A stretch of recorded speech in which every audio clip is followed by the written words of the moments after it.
Hello friends, welcome back to my channel. आज हम लोग बात करने वाले हैं बैक पेन है तो जिम जा सकते हैं या नहीं जा सकते। आपने सुना होगा कि बैक पेन अगर आपको हो चुका है, सियाटिका हो गया या स्टेनोसिस हो गया, उसके बाद अगर आपको एक्सरसाइज करनी है तो आप एक्सरसाइज बिल्कुल नहीं कर सकते और आप जिम तो जा ही नहीं सकते हो। लेकिन ये सारी चीज़ें आज हम गलत प्रूव करने वाले हैं। बैक पेन के बाद, बैक पेन ठीक होने के बाद आप जिम ज़रूर जा सकते हैं, बल्कि एक्सरसाइज करना बैक पेन में बहुत ही ज़्यादा ज़रूरी होता है। तो बैक पेन को दूर करना मसल्स की स्टेबिलिटी, स्टिफनेस के साथ रिलेटेड होता है।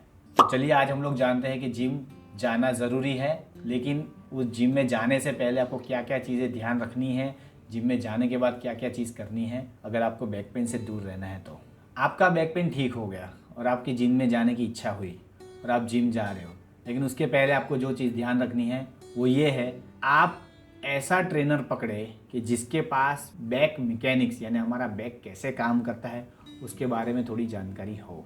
अगर आप उसको बता रहे हैं कि आपको पेन है बैक में और वो आपको ट्रेनर के तौर पे ट्रेन कर रहा है, आप उसकी बॉडी से अट्रैक्ट हो के उसको आपने ट्रेनर हायर कर लिया, लेकिन आपने उसका नॉलेज चेक नहीं किया, वो सर्टिफाइड है कि नहीं वो चेक नहीं किया और आपने उसके साथ ट्रेनिंग करना शुरू किया और आपको वो सीधा वेट लिफ्टिंग पे, हैवी वेट लिफ्टिंग पे लेके जाता है, तो आपका बैक पेन एग्रीवेट हो सकता है। तो ये बैक पेन दूर रखने के लिए जिम में जाने के बाद क्या क्या कर सकते हैं, तो वो ट्रेनर को प्रॉपर टेक्निक ऑफ एक्सरसाइज पता होनी चाहिए। किस टेक्निक से हम एक्सरसाइज करेंगे तो हमें बैक पेन ज़्यादा नहीं होगा, उसके बारे में पता होना चाहिए। उसके बाद समझो फर्ज करते हैं कि आपके पास ट्रेनर हायर करने की कैपेसिटी नहीं है, तो आप क्या कर सकते हैं। बायोमैकेनिकल टर्म्स में अगर जानना है तो मोबिलिटी, खास करके हिप की मोबिलिटी, हिप की मोबिलिटी बहुत ज़्यादा इम्पोर्टेंट है।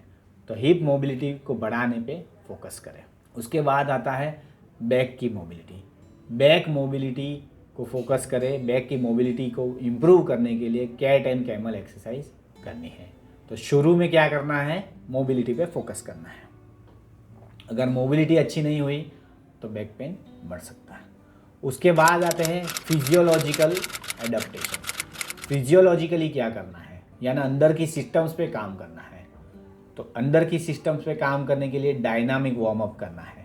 बैक पेन को अवॉइड करने के लिए सबसे अच्छा वार्म अप है फास्ट वॉकिंग। फास्ट वॉकिंग करेंगे तो बैक पेन काफ़ी हद तक दूर रहेगा। तो फास्ट वॉकिंग से कैसे बैक पेन दूर होता है उसके बारे में अगर जानना है तो मेरा पिछला वीडियो आप जाके ज़रूर देख सकते हैं। उसके बाद आता है न्यूरोमस्कुलर कंट्रोल। न्यूरोमस्कुलर कंट्रोल यानी ब्रेन से कंट्रोल मसल्स का डेवलप करना है। मसल्स को उस तरह से, उस प्रॉपर टेक्निक से ट्रेन करना है कि proper functioning, proper motor control develop हो सके और हम इंजरी प्रिवेंट कर सकें। उसके लिए slow exercise with proper technique करना बहुत ज़्यादा ज़रूरी है। अब समझ लेते हैं कि ये सारी चीज़ें हमको पता है, हमारा बैक पेन दूर हो चुका है, हमने ये प्रॉपर वार्म अप टेक्निक्स जो मैंने ये तीनों बताई वो हमने की, लेकिन उसके बाद क्या करें। उसके बाद सीधा वेट लिफ्टिंग करें या ना करें। तो उसके बाद अगर एक्सरसाइज शुरू करनी है तो पुश पुल सीक्वेंस में शुरू कर सकते हैं। पुश एक्सरसाइज में हम जिसमें स्पाइन को स्टेबल रख सकते हैं वैसी एक्सरसाइज है पुशअप्स। तो पुशअप्स करने के बाद आप पुलअप कर सकते हो, लेकिन याद रखना है स्पाइन को स्टेबल रखना बहुत ज़्यादा ज़रूरी है। आपने अगर मशीन एक्सरसाइज करी और उसमें ट्विस्टिंग एक्सरसाइज ऐड कर दी, केबल से जो हम पुल एक्सरसाइज करते हैं जिसमें ट्विस्टिंग मूवमेंट स्पाइन पे आती है, तो आपको पेन बढ़ सकता है।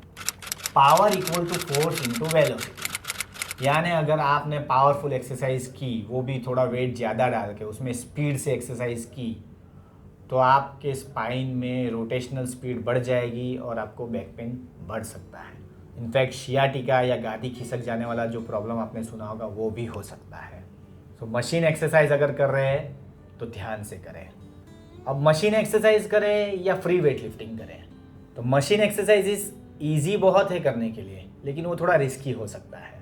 मशीन एक्सरसाइज समझो अगर लेग प्रेस मशीन हमने ली, लेकिन उसमें अगर वेट ज़्यादा डाल दिया और स्पाइन की जो बेंडिंग मूवमेंट है वो बढ़ गई जब लेग्स अपनी तरफ आता है, तो पेन आपका वापस आ सकता है या बढ़ भी सकता है। उसकी जगह पे फ्री वेट लिफ्टिंग कर सकते हैं। फ्री वेट्स ज़्यादा फंक्शनल है क्योंकि उसमें मशीन एक्सरसाइज की तरह ज़्यादातर सिटिंग में एक्टिविटीज़ नहीं है। सिटिंग थोड़ा डेंजरस हो जाता है spine related, back pain related cases में। तो जो भी वेट लिफ्टिंग एक्सरसाइज है, ज़्यादातर एथलीट्स लोग स्टैंडिंग में एक्सरसाइज करते हैं, तो वेट लिफ्टिंग हम करें या फ्री वेट्स उठाने की कोशिश करें, वो स्टैंडिंग में करेंगे तो हमें ज़्यादा फ़ायदा होगा। उसमें न्यूरोमस्कुलर कोऑर्डिनेशन, मसल्स का को कॉन्ट्रैक्शन, कोर का वर्किंग ज़्यादा हो जाता है, इसीलिए हमको फ़ायदा थोड़ा ज़्यादा मिलता है।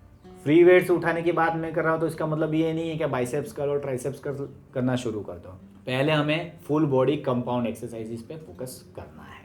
अगर समझो वेट लिफ्टिंग में जा रहा है, आपको बारबेल वेट लिफ्टिंग करना है, तो उसके पहले आपको विदाउट वेट्स वाला बारबेल से वार्म अप करना चाहिए। उसके बाद आप थोड़ा थोड़ा वेट बढ़ा सकते हो। याद रखना है, एंड्योरेंस यानी काम करने की, लंबा समय काम करने की क्षमता, वो बढ़ाना है। बैक के मसल्स का एंड्योरेंस ज़्यादा होना चाहिए। तो फ्री वेट्स यूज़ करेंगे, एंड्योरेंस के लिए ट्रेन करेंगे, यानी लो वेट रखेंगे और रिपीटेशंस हाई रखेंगे, तो बैक पेन अवॉइड करने में फ़ायदा होगा। बैक पेन है या बैक पेन को वापस नहीं लाना है, उसमें स्ट्रेंथ का रोल बहुत कम होता है। स्ट्रेंथ आखिर में डेवलप करनी होती है, उसके पहले एंड्योरेंस, मोबिलिटी पे फोकस ज़्यादा करें। अब जो भी एक्टिविटी कर रहे हैं उसमें हिप्स का ज़्यादा यूज़ करना है, ग्लूटियल मसल्स का यूज़ ज़्यादा करना है। फोर्स जो जनरेट करना है वो हिप्स के थ्रू जनरेट करना है। जिसको भी बैक पेन होता है वो ज़्यादातर बैक के एक्सटेंसर्स और हैमस्ट्रिंग मसल का यूज़ ज़्यादा करता है, इसीलिए उसे बैक पेन होता है। तो हमें याद रखना है, हिप से फोर्स लगाना है, हिप के मसल्स को ज़्यादा यूज़ करना है। जब भी हम जिम में जाते हैं तो ऐसा बोला जाता है, नो पेन नो गेन, वो फंडा बिल्कुल दूर रखना है और हैवी वेट लिफ्टिंग बिल्कुल नहीं करना है। शुरू में जो मैंने बताया उस हिसाब से ही आगे बढ़ना है। अब आता है, सुबह में एक्सरसाइज करें, दोपहर में एक्सरसाइज करें या रात में एक्सरसाइज करें। अगर आपको बैक पेन की हिस्ट्री है तो आपने सुबह में एक्सरसाइज करना थोड़ा अवॉइड करना है। क्यों? क्योंकि सुबह में अर्ली मॉर्निंग स्पाइन की जो डिस्क होती है उसमें पानी ज़्यादा होता है, तो डिस्क की हाइट थोड़ी ज़्यादा होती है।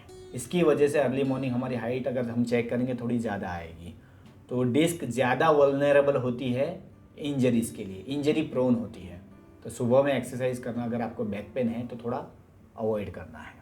तो याद रखना है कि स्पाइन को स्टेबल करना, स्पाइन की स्टेबिलिटी, स्टिफनेस डेवलप करके जो भी एक्सरसाइज आती है वो हम कर सकते हैं। वेट लिफ्टिंग भी अगर करें तो स्पाइन को स्टेबल रखने में ध्यान रखना है। और stability of spine requires endurance, यानी एंड्योरेंस के लिए ट्रेन करना है।